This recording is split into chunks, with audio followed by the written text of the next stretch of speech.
চাই আছে মোৰ ইউটিউব চেনেল ইডো ফাষ্ট। আজি মই 31 অক্টোবৰ 2021 তাৰিখে হৈ যোৱা অসম টেটৰ LP ছেকশ্যনৰ EVSৰ MCQ কেইটাৰ সমাধান তথা সঠিক অপশ্যন কেইটা চমুকৈ দিবলৈ লৈছোঁ। হয়তো মই চিলেকশ্যন কৰা অপশ্যনত কোনো ত্ৰুটি বা ভুল থাকিব পাৰে, বিসংগতি হ'লে কমেণ্ট ছেকশ্যনত জনাব। আৰম্ভ কৰোঁ EVSৰ MCQ কেইটা। অসমত থকা বায়োস্ফিয়াৰ ৰিজাৰ্ভৰ সংখ্যা হ'ল, শুদ্ধ অপশ্যনটো হ'ব 2খন। Manas national park, Dibru-Saikhowa national park. আৰু বায়োস্ফিয়াৰ ৰিজাৰ্ভ মানে learning place for sustainable development, মনত ৰাখিব। কুৱেশ্যন নম্বৰ 2, স্পেচিয়েল এডুকেশ্যনৰ লগত জড়িত। স্পেচিয়েল এডুকেশ্যন জড়িত হয় বিশেষভাৱে সক্ষম শিশুৰ শিক্ষাৰ লগত। অপশ্যন বি শুদ্ধ। দেশ কুকি জনজাতীয়ৰ এটা শস্য চপোৱা উৎসৱ মিমকুট উৎসৱ। শুদ্ধ অপশ্যনটো হ'ব। তলৰ কোনবিধ ICT সামগ্ৰী নহয়? এইটো অলপ কণ্ট্ৰভাৰ্চিয়েল। মোৰ হিচাপত হয়তো ওপৰৰ এটাও নহয়, নহ'লে বাতৰি কাগজেই হ'ব। অপশ্যন এ নহ'লে ডি, যিকোনো এটা। দেহৰ তেজ গোট মৰাত কোনবিধ ভিটামিনে সহায় কৰে? এইটো ভিটামিন কে। শুদ্ধ অপশ্যন। OMRৰ সম্পূৰ্ণ ৰূপটো হ'ল optical mark reader. Option A শুদ্ধ। 36 নং সংবিধান সংশোধনীৰ লগত জড়িত।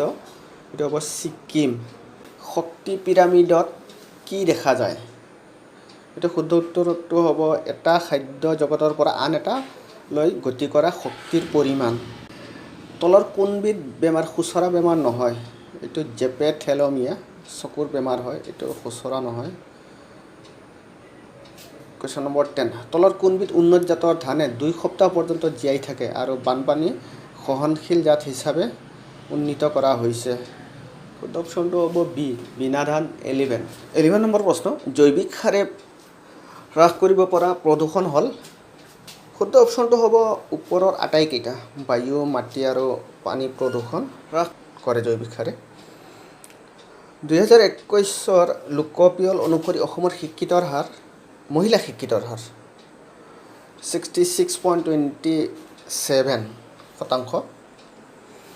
সংবিধানৰ কোনটো অংশই পঞ্চায়ত ব্যৱস্থাৰ প্ৰতিষ্ঠা কৰিছে? এইটো ৰাজ্যৰ নীতি নিৰ্দেশক সিদ্ধান্ত। ভাৰতৰ অক্ষাংশৰ বিস্তৃতি হ'ল? শুদ্ধ উত্তৰটো হ'ব 8°4'28" উত্তৰ অক্ষৰেখাৰ পৰা 37°17'53" উত্তৰ অক্ষৰেখালৈ। 15 নম্বৰ প্ৰশ্ন, মনৰ ধাৰণা, কৌশল বা মনোদৃষ্টি এজনৰ পৰা আন এজনলৈ পৰ্যবেক্ষিত হোৱা কাৰ্যক সংযোগ বোলা হয়, কনচেপ্ট কমিউনিকেশ্যন। দেশৰ ভিতৰতে সৰ্বাধিক অৰণ্য বেছি থকা ৰাজ্যখন হ'ল মধ্যপ্ৰদেশ, MP। ফৰেষ্ট এৰিয়া বেছি আছে। তলৰ কোনটো অঞ্চল ভাৰতৰ বদ্বীপীয় উদ্ভিদ অঞ্চলৰ অন্তৰ্ভুক্ত নহয়? শুদ্ধ অপশ্যনটো হ'ব উডুপি। আইকো ইণ্টেলিজেণ্ট কোৱেটেণ্ট শব্দটোৰ পৰিচয় কৰাই দিয়া মানুহজন হ'ল উইলিয়াম ষ্ট্ৰান। শুদ্ধ অপশ্যনটো হ'ব বি। পৰৱৰ্তী প্ৰশ্ন, শৰীৰৰ শৰ্তজীয়া বৃদ্ধি আৰু বিকাশৰ পৰ্যায় হ'ল? এইটো অলপ কনফিউজ আছে। কেঁচুৱা অৱস্থা কিছুমানে কৈ আছে, কিছুমানে শৈশৱ অৱস্থা কৈ আছে। শুদ্ধ অপশ্যনটো মোৰ হিচাপত কেঁচুৱা অৱস্থাই হ'ব। কুৱেশ্যন নম্বৰ 20, ভাৰতৰ নিয়ন্ত্ৰক আৰু মহালেখা পৰীক্ষকক কোনে নিযুক্তি দিয়ে? শুদ্ধ অপশ্যনটো হ'ব ৰাষ্ট্ৰপতি।